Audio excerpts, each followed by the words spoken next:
Hello mga ka-city, magandang araw. Today ay November 8, 2024.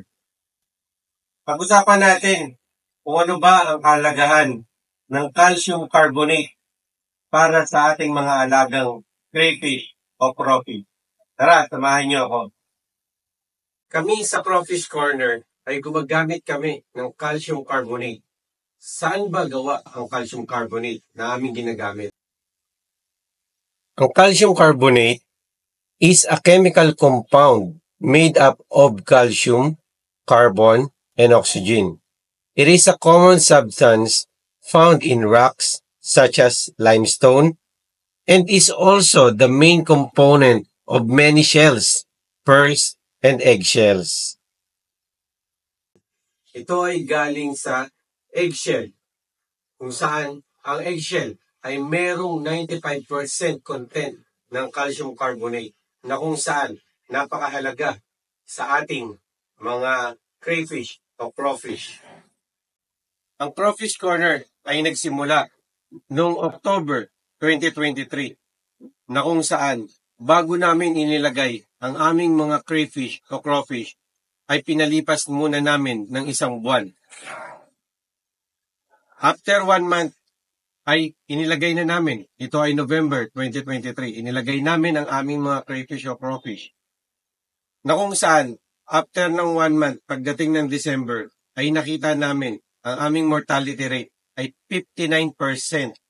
Ano ang malaking kadahilanan bakit meron kaming 59% na mortality rate? Ito ay dahil sa mataas. Kaya, mula nung December, upon searching sa Google, sa internet, sa mga YouTube, international, nakikita ko,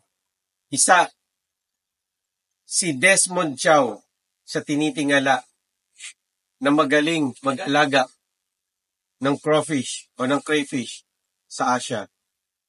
Na kung saan, sa pagkakaalam ko, ay meron siyang mga teknolohiya upang ma-identify kung anong broodstock ang mas maganda. Habang sa aking pagre-research at patuloy na panonood sa kanya, ay nakita ko na siya ay gumagamit ng calcium carbonate. At ito ang video. Panoorin natin. Takes me back to the hatchery. While everything is automated here, some maintenance work still needs to be done manually. The first thing you need to do is to get out all the air stones. We lower the water level. So the water level is almost lowered already. Yes. I'm Kung standing at about 2 mapapansin nyo, inches of mababa water yung right now. tubig Then you nila, have to diba? scrub the pond. Make sure you scrub them real clean. Make them white. So, parehas lang ng paglinis natin yan. Scrub. Fair amount of Diyan gunk natin here. ginaya yung Yep. paglilinis niyan. And then lastly, we're gonna lime the pond Yun. with calcium carbonate. Yun na yung calcium This clean carbonate na pond will ginamit become niya, a di home ba? for newly born crawfish in need of the best Yan. living conditions. Over the years where we started the Pakinggan hatchery, natin to, pakinggan there's a natin lot to. of trial and errors, a lot of things that we did wrong, from the height of the tanks, the depth of the water. Even the height. Yeah, the height of the tank matters, and different water parameters. How efficiently is the water gonna flow? Kasi kung titignan There are natin, multiple ano, failures. mababa lang And, talaga yung hollow people block on nila. my team, we were thinking of giving it up, right? Maybe we Nakatipid were sila just dyan. not the right fit for this business. Give me an example of one of those darkest tanks. Failures like the design of these hatcheries wouldn't work. Our crawfish wouldn't stop dying. Mortality spiked. Yun. Those were crawfish problems. We haven't even talked about human problems. Our workers, they stole our crawfish, sold it in the markets. Grabe. There were gangsters that sabotaged our ponds, ransom for money. So there are lots and lots of these problems outside the crawfish business that you don't see, but we're glad that we made it through. So, yun. Kung makikita natin, napakinggan natin, no? Marami rin siyang pinagdaanan na struggle nung nag-uumpisa sila. Kung makikita nyo, mortality spike, which is nangyari sa atin. And, yung mga tao, sa ngayon naman, di pa naman tayo na nakawan dahil maliit lang naman yung ating farm, no? Pero,